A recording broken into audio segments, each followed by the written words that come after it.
Welcome to this part 2 on data analysis using Excel versus using R. Today's session, I'm going to start with this dataset. We have a dataset which is not tidy.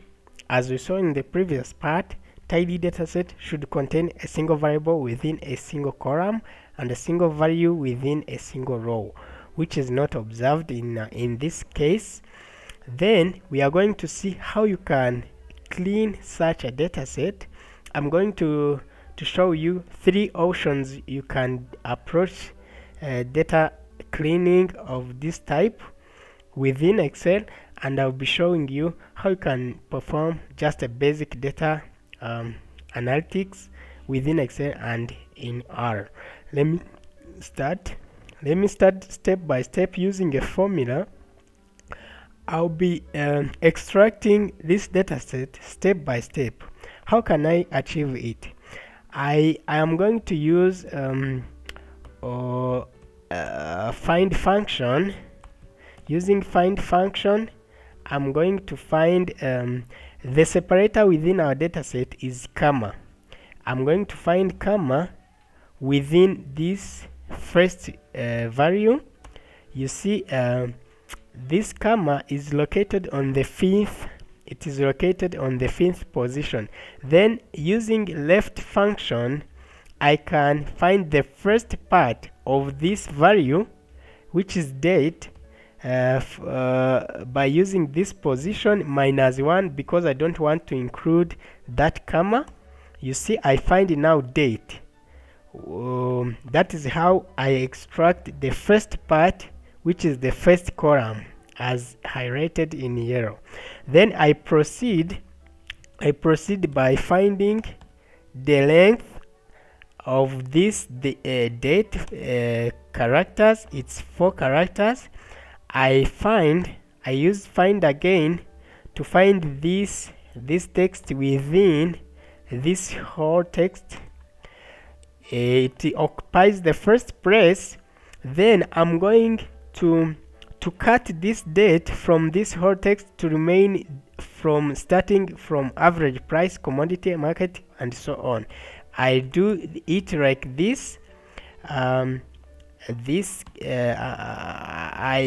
use length of this total character minus the summation of this one, this length, and the position of that text within the whole text.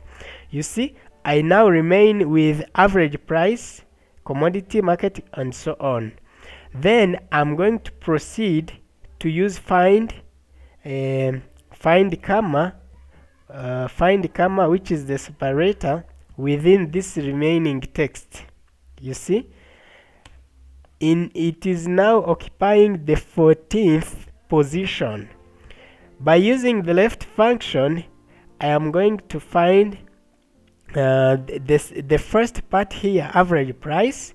By referring to this position -1, I find this average price. You see, the first column will be date, the second column will be average price, as it is in this concatenation we did. Then the remaining then after repeating the extraction from column 1, column 2, it's the same process. Column 3, column 4, column 5, and 6. I need to take this whole, because it is fully functional. I can click here to extend downward to scroll down for these functions to be applied. Let me show you. Let me for keeping it short, you see, if I scroll down, you see column 6, it's province, this is western. Column 5, it's district, this is Rubavu. Market, this is Mahoko. This is the third column will be commodity. These are commodity. You see, this is how I extract step by step each column. Then I'm going to apply all these. You see, our data set is quite huge. We have a data set of more than 244,000. This is a real world data set. I'm going to apply these functions until the last row.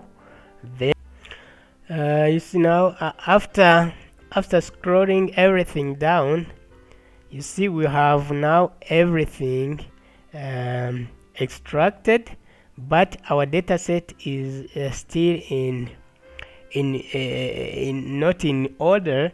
I need to take each column, this column highlighted in your yellow. I'm going to copy them. I'm going to select Control Shift down arrow. I'm going to copy the columns of interest. I'm going to copy them.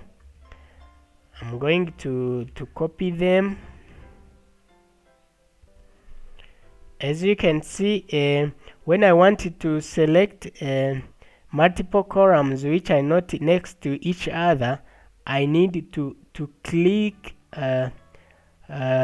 on each column while pressing Control, only Control.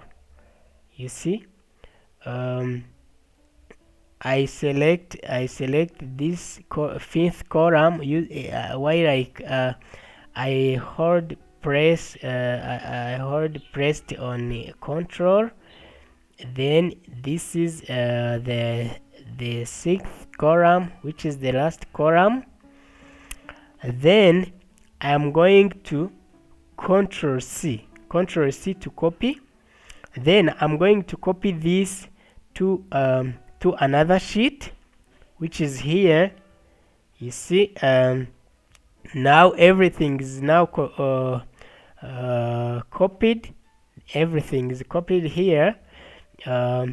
What is remaining? It's handling the dataset, but cleaning is now okay, except for these numbers. I'm going to show you how we are going to deal with it.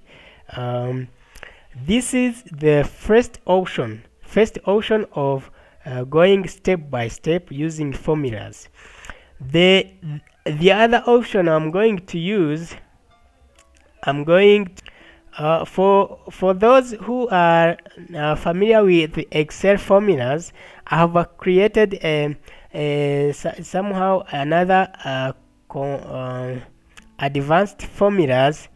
Instead of using this step by step, which might take you a lot of time, you can combine those formulas if you understand how Excel formulas are working. But this would take you much reasoning, understanding how you can embed formula within other formulas. You see how I extracted average price, commodities, commodity column, market column, district column. Can you imagine? This is a whole bunch of function, combination of multiple function to extract just this district. You see, I have written let me show you. This is this function here contains more than 2,486 characters. This is this is crazy.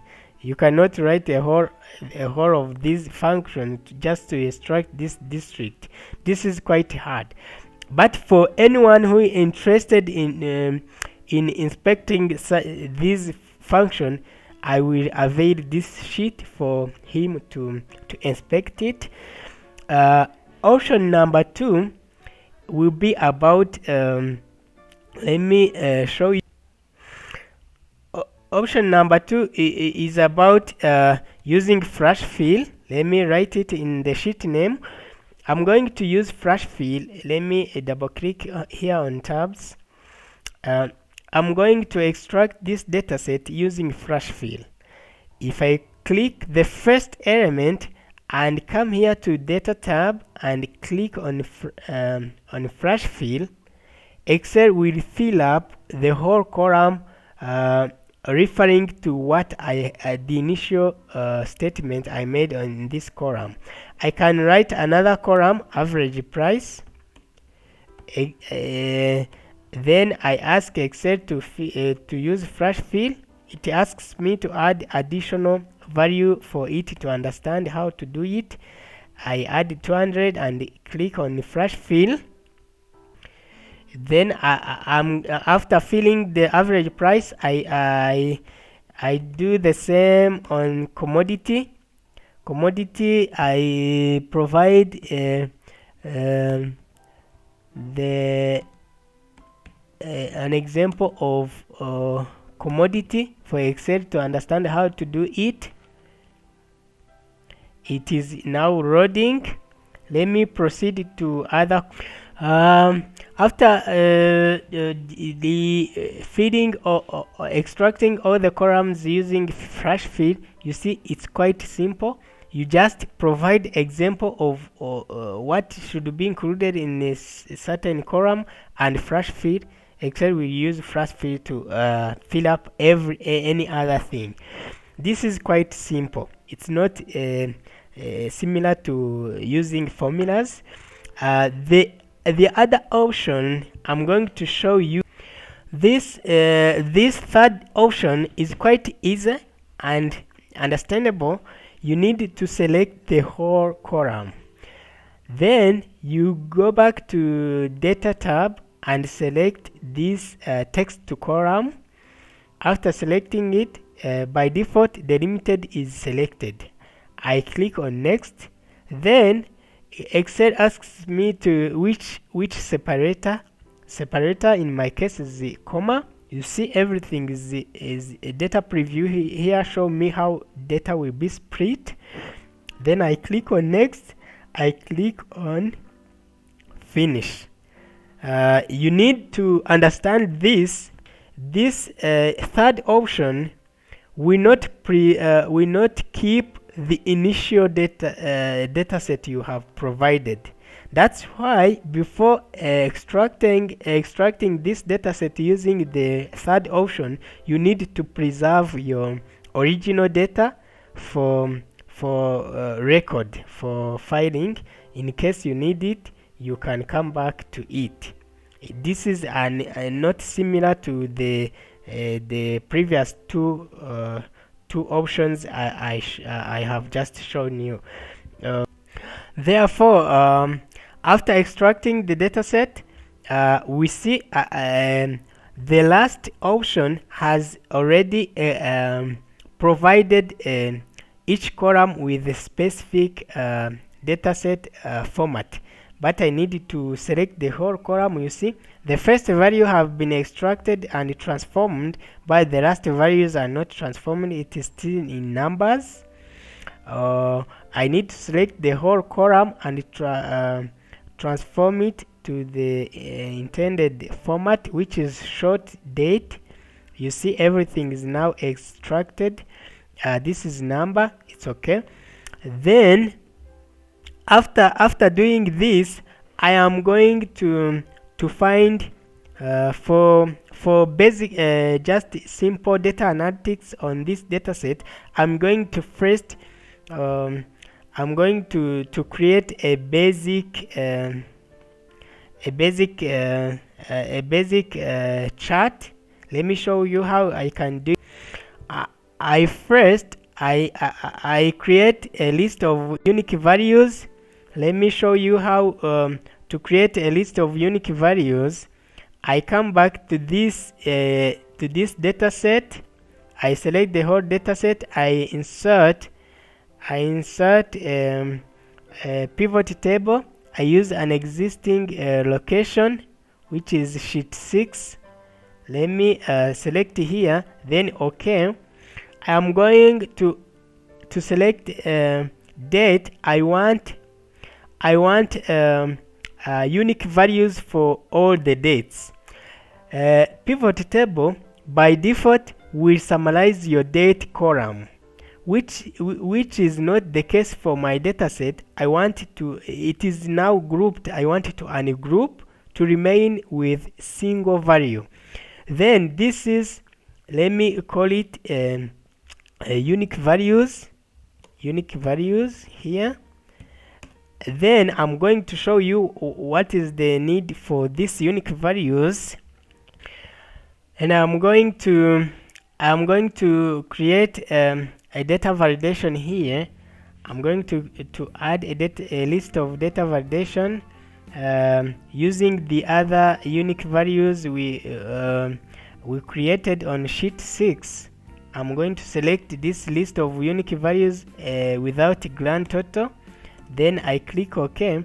You see I have now a list of all the unique values here. There are many. We have many unique values. Then I'm going to I'm just showing you how you can create just a simple chart from raw data cleaned.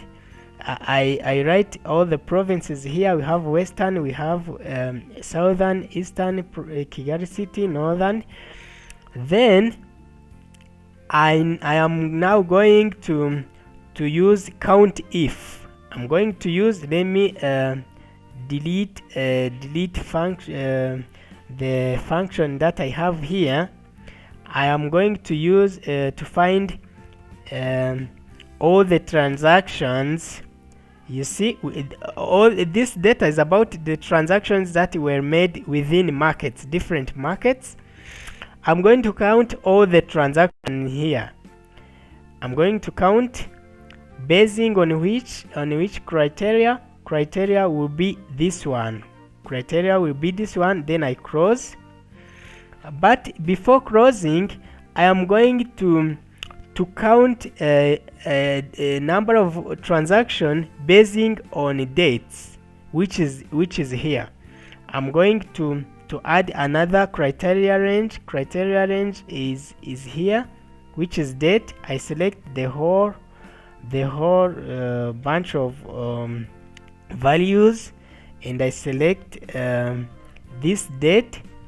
I need to fix this range to make sure that it will not be moving down, and after fixing it, I fix also this range by using function F4. Then I click OK. After clicking OK, I am going to change date here. Let me see if you see, if I change date, number of transaction will vary depending on the selected column and the province. Let me check here, and for this this will be pointing out, always will be pointing out on this H3. I need to fix this H3 to make it fully yes. Let me check this one. Okay, this is okay. This is just a basic calculation, finding the total number of transaction on a given date. If I change date, you see transactions are changing. Or I can from here create a simple chart. Let me create a simple chart like this one. This is a simple chart. Let me reduce the size. This is a simple chart. If I change date, you will see that this chart will change as well. You see, I remain with this northern, but I want to make this simple chart, if I change the date here, to be rearranged.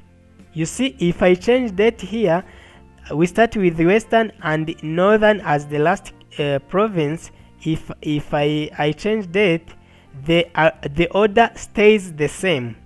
But I want a chart which is dynamic, which rearranges depending on descending order or ascending order. How can you make a chart even more more interactive, more dynamic, I am going to include another column which is rank here. This is just 1 2 3 4 5. I'm going to recalculate. Let me I'm going to just first of all I'm going to calculate the number of transactions here, arranged by smallest value to the largest value. I calculate small using formula small. This is the range. The range is this one. I find the smallest value within this range, and I use, if you use the smallest function here, and you show the array, and you show the number that which is the first smallest value will be this one, 70. Let me change small to the largest. If I use large, it will bring me the last value here, because on the low I tell Excel, give me the largest value within these 5 values, which is 245. The smallest will give the small function will give me the smallest value. Then after doing so, I create a new chart on these 2 columns. If I create a new chart on these 2 columns, you see this is excuse me, this is a new chart which is rearranged. This is not arranged. Let me add label. This is not arranged. Let me add data label, and let me add data label here. This is the data label for this arranged chart. You see, this is not arranged, this is arranged. Let me change the date, and you see how these charts are dynamic. You see, this will remain unchanged, the order of provinces, but these provinces will be changing depending on the date and the frequency of province. You see, we start with northern province and end with Kigali city. Let me select another date. You see, the order has changed. This chart is dynamic. This is how you can create a dynamic chart within Excel. Let me stop by here and go to R.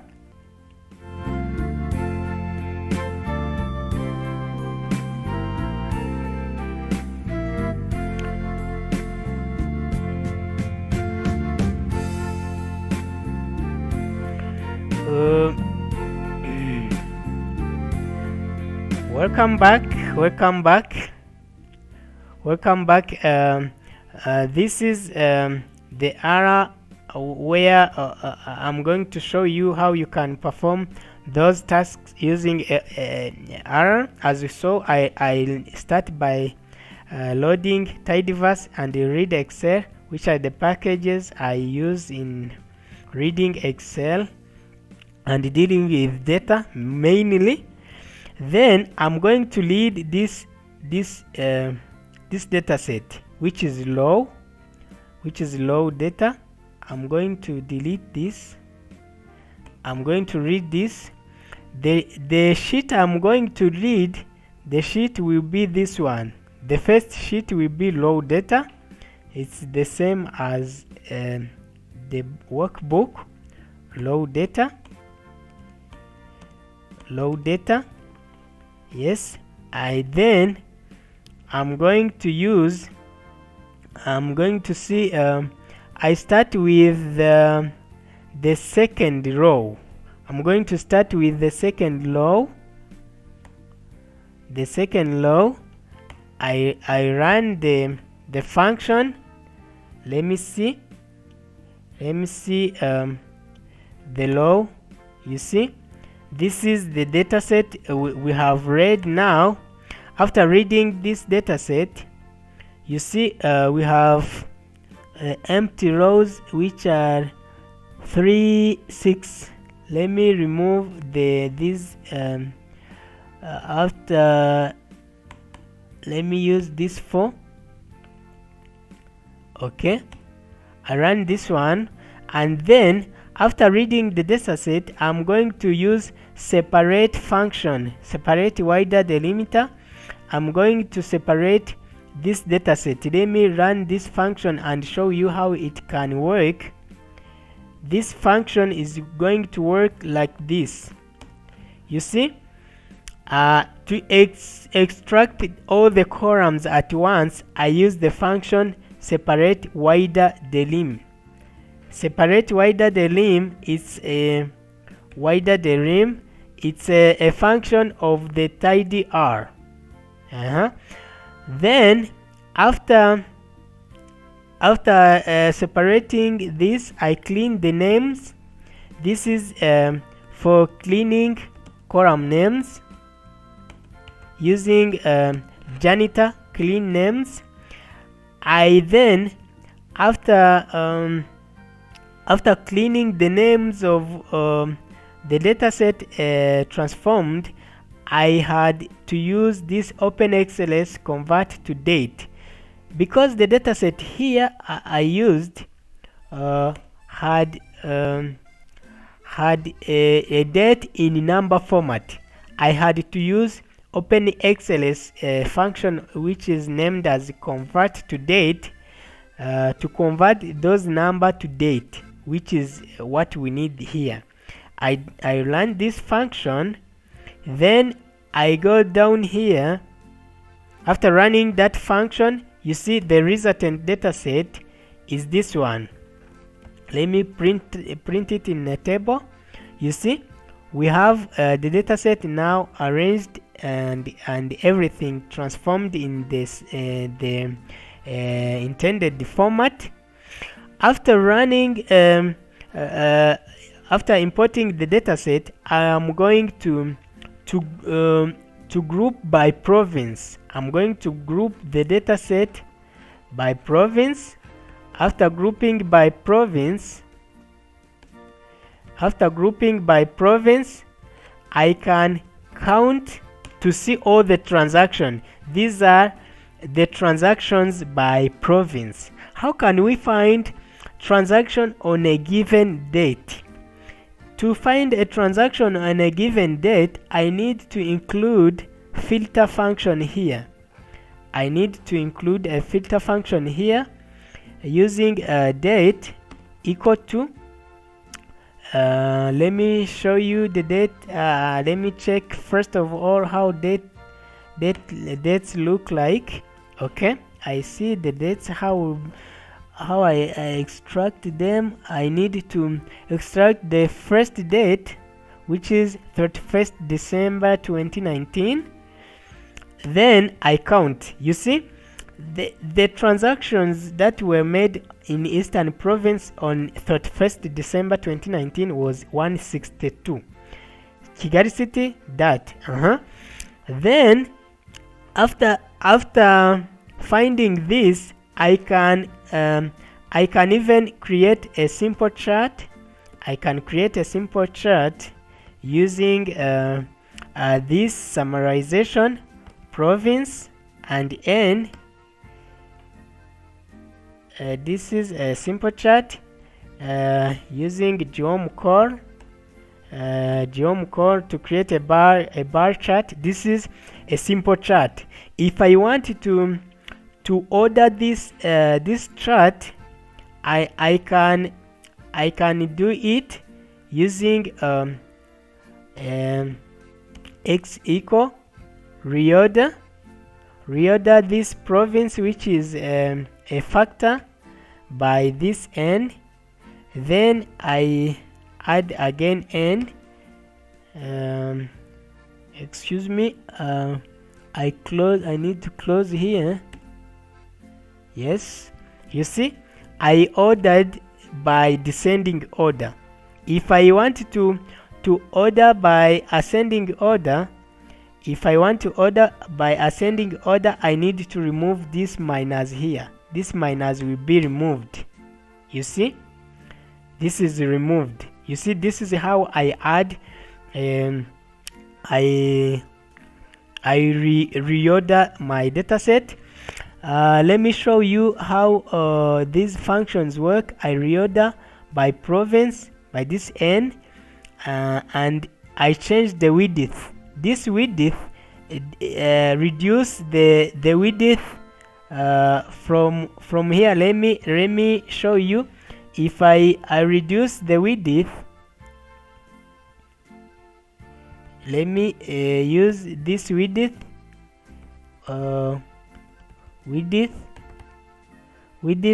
equal half. If I use width equal half, you see the bin has been reduced. That is the use of using this width.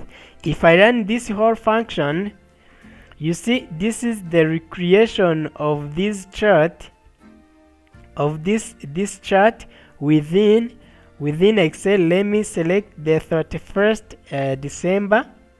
Let me check 31st December. Where is the 31st December 2019? This is the date. You see, this is the date rearranged in ascending order.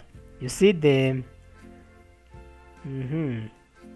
what is the issue here? The minimum value here is 162. Let me check the data used here. The data used here is not okay. Let me change. It should be 1231. Excuse me, let me change this one. 1131 12 here, and I run it. You see now it is now okay. You see the minimum value is 162, the highest value 249. Let me zoom in. 247, which is Kigali City. Eastern Province is the column with the minimum value on that date, which is December 31st. I'm going to close by here. The remaining common data analysis we can do on that dataset, I will resume in the next part on data analysis within Excel versus R. For keeping this tutorial short, I'm going to stop by here. See you in the next episode. Thank you.